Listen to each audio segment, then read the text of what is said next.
اگر کسی شخص کو اس بات کا غالب گمان ہو کہ اگر وہ مرض کی وجہ سے روزہ رکھے گا، مرض میں، بیماری میں روزہ رکھے گا تو اس کے مرض میں اضافہ ہو جائے گا، یا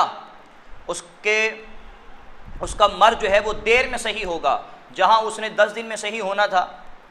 وہ 15 دن لے لے گا، یا کسی کو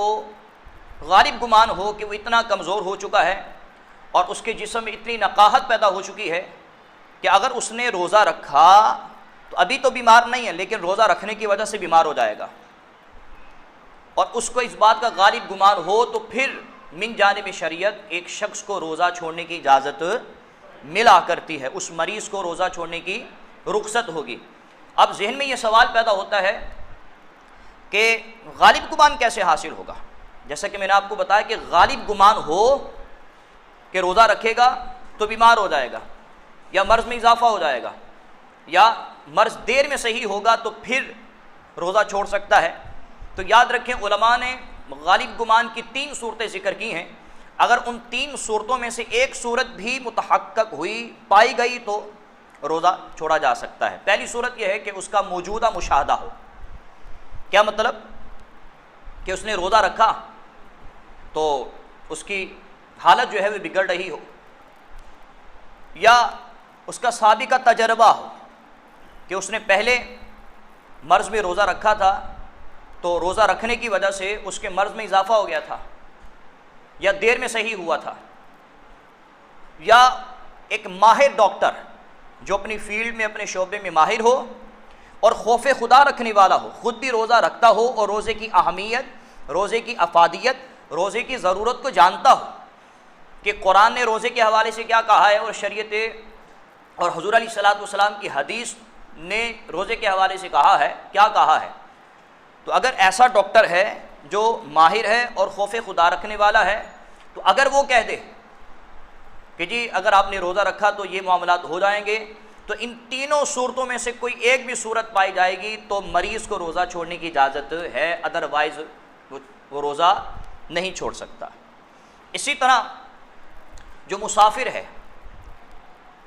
جو شرعی مسافر ہے، اسے بھی شریعت مطہرہ کی جانب سے روزہ چھوڑنے کی رخصت ملا کرتی ہے۔ اب شرعی مسافر کون ہے؟ یاد رکھیں علماء فرماتے ہیں کہ اگر کوئی شخص شہر کی حدود سے باہر نکل جائے اور 92 کلومیٹر کا فاصلہ طے کرنے کا ارادہ رکھتا ہو، اور آخری شرط یہ ہے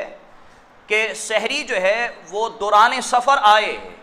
تو پھر ایسا مسافر روزہ چھوڑ سکتا ہے۔ ایسے مسافر کو شریعت مطہرہ کی جانب سے روزہ چھوڑنے کی اجازت ملا کرتی ہے۔ اگر ساری شرائط پائی جائیں کہ 92 کلومیٹر کا فاصلہ طے کرنے کا ارادہ رکھتا ہے، لیکن ہوتا یہ ہے کہ سحری اپنے گھر میں کرتا ہے، سحری کرنے کے بعد جب صبح صادق ہوتی ہے تو اس وقت سفر کا آغاز کرتا ہے، تو یاد رکھیں اگر وہ سفر 92 کلومیٹر کا کرتا ہے یا نہیں کرتا تو اس صورت میں ایسے مسافر کو روزہ چھوڑنے کی اجازت نہیں ہوگی، اس لیے کہ آخری شرط یہ ہے کہ دوران سفر جو ہے نا، دوران سفر جو ہے وہ سحری آنی چاہیے، مطلب کہ سفر میں سحری آئے، لیکن اس صورت میں تو وہ اپنے گھر میں، یعنی کہ مسافر ہونے سے پہلے ہی وہ اپنے گھر میں سحری کر رہا ہے اور سحری کرنے کے بعد وہ نکل رہا ہے، تو اب ایسے مسافر کو روزہ چھوڑنے کی شریعت مطہرہ کی جانب سے اجازت نہیں ملے گی۔ ٹھیک ہے نا؟ امید ہے کہ آپ یہ مسئلہ سمجھ چکے ہوں گے۔ اسی طرح بہت سی حاملہ عورتیں وہی سمجھتی ہیں کہ جب اس کنڈیشن میں عورتیں ہوں تو روزہ چھوڑنے کی مطلقاً اجازت ہے، تو ایسا کچھ بھی نہیں ہے۔ اگر ایک حاملہ عورت کو اپنی جان جانے یا بچے کی جان جانے کا صحیح خوف ہو، غالب گمان ہو، اور غالب گمان کی 3 صورتیں میں آپ کے گوش گزار کر چکا ہوں کہ اگر تینوں صورتوں میں سے کوئی ایک صورت بھی پائی گئی تو پھر اس حاملہ عورت کو اجازت ملے گی، ادروائز اس کو اجازت نہیں ملے گی۔ مطلقاً حاملہ عورت کو روزہ چھوڑنے کی اجازت نہیں ہے۔ اسی طرح جو دودھ پلانے والی عورتیں ہیں، ہمارے ہاں یہ تأثر پایا جاتا ہے کہ اگر چھوٹا بچہ ہو اور وہ باہر والا دودھ بھی نہیں پی سکتا اور دوسری غذا بھی نہیں کھا سکتا، صرف مدر فیڈ پر ہو، تو عورتیں یہ سمجھتی ہیں کہ ہم روزہ چھوڑ سکتی ہیں، حالانکہ ایسا نہیں ہے۔ علماء فرماتے ہیں کہ دودھ پلانے والی عورت اس صورت میں روزہ چھوڑ سکتی ہے جب اس کا غالب گمان ہو کہ اگر میں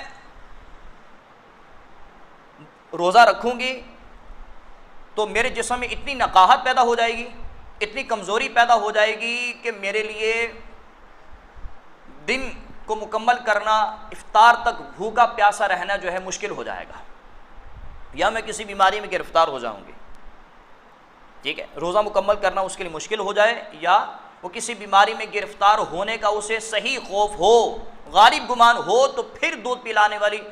روزہ چھوڑ سکتی ہے، ادروائز روزہ نہیں چھوڑا جا سکتا۔ اگر غالب گمان نہیں ہے اس کا، ٹھیک ہے، اس کا جسم صحیح سلامت ہے، جسم میں اتنی طاقت ہے اور وہ سمجھتی ہے کہ میرے جسم میں اتنی طاقت ہے کہ میں روزے کی حالت میں اپنے بچے کو دودھ بھی پلا سکتی ہوں اور روزہ بھی مکمل کر سکتی ہوں، تو پھر ایسی عورت کو روزہ چھوڑنے کی اجازت نہیں ملے گی۔ اسی طرح حیض و نفاس ہے، حیض و نفاس کی عورت میں جو مخصوص ایام ہوتے ہیں اس میں عورتیں روزہ نہیں رکھ سکتی، شریعت مطہرہ کی جانب سے رخصت ملا کرتی ہے۔ لیکن اگر کوئی عورت روزہ رکھتی ہے، ابھی مخصوص ایام نہیں آئے، لیکن افطار سے پہلے پہلے کسی بھی وقت جو ہے یہ مخصوص ایام آ جاتے ہیں، بلیڈنگ شروع ہو جاتی ہے، تو اسی وقت ہی عورت کا روزہ فاسد، بعد میں اس کی قضا کرنی ہوگی، لیکن نماز کی قضا نہیں ہوگی، نماز کی قضا نہیں ہوگی، صرف روزے کی قضا ہوگی۔ تو امید ہے کہ آپ کو یہ مسئلے سمجھ میں آ چکے ہوں۔